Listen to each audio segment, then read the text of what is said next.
ഏ ഏ ഇപ്രാവശ്യം എൻ്റെ മെയിൻ വീഡിയോ പരിപാടി എന്ന് പറയുന്നത് നമ്മുടെ വീട്ടിൽ ഞാൻ ഇട്ടിരുന്ന വൈൻ അത് ഇന്ന് നമ്മൾ മൂടി തുറന്ന് പിഴിഞ്ഞെടുക്കുന്ന പരിപാടിയാണ്. അപ്പോൾ അതിൻ്റെ പാത്രമൊക്കെ എടുത്തു. എൻ്റെ അടുത്ത് നിന്ന് മേൽനോട്ടം വഹിക്കുന്ന എൻ്റെ അമ്മച്ചിയാണ്. ഇപ്രാവശ്യം അമ്മച്ചി എന്നെ സഹായിക്കാനായിട്ട് ഒരുപാട് കച്ച കെട്ടി ഇറങ്ങിയേക്കാണ് കേട്ടോ. അപ്പോൾ പുള്ളിക്കാരിയാണ് മെയിൻ ഇതിൻ്റെ തോർത്തൊക്കെ വിരിച്ചിട്ട് അതൊക്കെ പിടിച്ച് തന്ന് എനിക്ക് ഹെൽപ്പ് ചെയ്തുകൊണ്ടിരിക്കുന്നത്. നമ്മളിത് ശരിക്കും വൈൻ ഉണ്ടാക്കുന്നവർക്കറിയാം, ഇത് അരിച്ചെടുക്കുന്നത് ഞാനൊക്കെ എന്ന് പറഞ്ഞാൽ തോർത്തിട്ടാണ് ഇത് അരിച്ചെടുക്കുന്നത്. അത്യാവശ്യം നല്ല വൃത്തിയുള്ളൊരു തോർത്തെടുത്ത് അതിനകത്ത് നിന്ന് ഈ വൈൻ നമ്മൾ അരിച്ചരിച്ച് അതിൻ്റെ ചാറ് മാത്രമായിട്ട് എടുക്കുന്നൊരു പരിപാടിയാണിത്.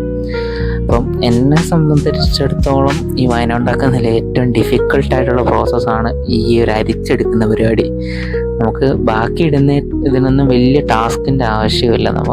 അതിന് നമുക്ക് പഞ്ചാരയും മുന്തിരിയൊക്കെ ഇട്ട്, മുന്തിരി അത്യാവശ്യം വൃത്തിയായിരിക്കണം എന്നുള്ളതേ ഉള്ളൂ. അപ്പോൾ അതൊക്കെ വൃത്തിയാക്കി അത് ഇടുന്നതിന് വലിയ ടാസ്കില്ല. പക്ഷേ ഈ അരിച്ചെടുക്കുന്ന പരിപാടി നല്ല കട്ടിയുള്ള പരിപാടിയാണ്. ശരിക്കും പറഞ്ഞു കഴിഞ്ഞാൽ നല്ല കഷ്ടപ്പാടാണ്. അങ്ങനെ അതിനകത്ത് ഭയങ്കര സപ്പോർട്ടിങ് ആയിരുന്നു അമ്മച്ചി. അപ്പം അങ്ങനെ നമ്മളിങ്ങനെ അരിച്ചരിച്ച് ഒരു ഭരണി തീർത്തു. രണ്ടാമത്തെ ഭരണിയിലോട്ട് കിടക്കുകയാണ്. അപ്പോൾ അത് തീരുന്നതിന് മുമ്പ് ബാക്കി അതിൻ്റെ അറ്റത്തെ കുരുവും ചണ്ടിയും എല്ലാം, ചണ്ടി മീൻസ് വേസ്റ്റ് എല്ലാം നമ്മളെടുത്ത് മാറ്റി അതും കൂടെ ഫാനിൽ പിഴിഞ്ഞെടുത്തിട്ട് നമ്മളിനി അടുത്ത ഭരണിയിലോട്ട് പോവാണ്. അടുത്ത ഭരണി അമ്മച്ചിയാണ് എനിക്ക് ഒഴിച്ചു തരുന്നത്. അതങ്ങനെ മൊത്തം തീർത്തു. അത് ചെറിയ ഭരണിയായിരുന്നു. അപ്പോൾ അതിങ്ങനെ മൊത്തം അരിച്ചരിച്ച് അതെടുത്ത് അതിൻ്റെ കുരുവെല്ലാം കളഞ്ഞ് ഇനി അത് പിഴിഞ്ഞെടുത്ത് നമ്മളത് ക്ലീൻ ആക്കി എടുക്കുന്നതാണ് ഈ കണ്ടുകൊണ്ടിരിക്കുന്നത്. എല്ലാ വർഷവും നമ്മൾ ചെയ്യുന്ന പരിപാടിയാണിത്. അപ്പോൾ ഈ വർഷവും എൻ്റെ ഒരു സന്തോഷമാണിത്. ഞാൻ എൻ്റെ ഒരു പേഴ്സണൽ ഇൻട്രസ്റ്റിൽ ചെയ്യുന്നൊരു കാര്യമാണ്. എനിക്കിങ്ങനെ ഓരോ കുക്കിങ്ങും കാര്യങ്ങളൊക്കെ ഭയങ്കര ഇഷ്ടമുള്ള പരിപാടി. അപ്പം അങ്ങനെ നമ്മൾ ഇതൊരു ഹോബിയാക്കി മാറ്റി എല്ലാ വർഷവും വൈനിടുക എന്നുള്ളത്.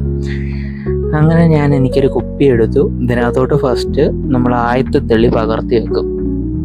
അതെന്താന്ന് പറഞ്ഞു കഴിഞ്ഞാൽ ഞാനിത് എന്താ പറയുക, എൻ്റെ ഒരു ഇഷ്ടം, എനിക്കന്നേരം ഒരു കൗതുകം തോന്നി ഞാൻ അങ്ങനെ ഒരു കുപ്പിയിലോട്ട് മാത്രം പകർത്തി വെച്ച് ബാക്കി നമ്മളിതിന് പിഴിഞ്ഞെടുക്കണം എന്തെങ്കിലും ഉണ്ടെങ്കിൽ. അപ്പം പെങ്ങൾ വിളിച്ചു, അവളുമായിട്ട് സംസാരിച്ച് അപ്പം അത് അങ്ങനെ അവളോട് വിശേഷങ്ങളൊക്കെ പറഞ്ഞിട്ട് ഇതൊന്ന് കുടിച്ചു നോക്കണമല്ലോ, ടേസ്റ്റ് എങ്ങനെ ഉണ്ടെന്ന്. അങ്ങനെ ഒന്ന് കുടിച്ചു നോക്കി, എല്ലാവർക്കും കൊടുത്തു നോക്കി. എല്ലാവർക്കും നല്ല അഭിപ്രായമായിരുന്നു. അപ്പം ഇനിയിപ്പം ഇതെല്ലാം ഇനി ഭരണിയിലോട്ട് മാറ്റുന്നതാണ് അടുത്ത ചടങ്ങ്. ബൈ.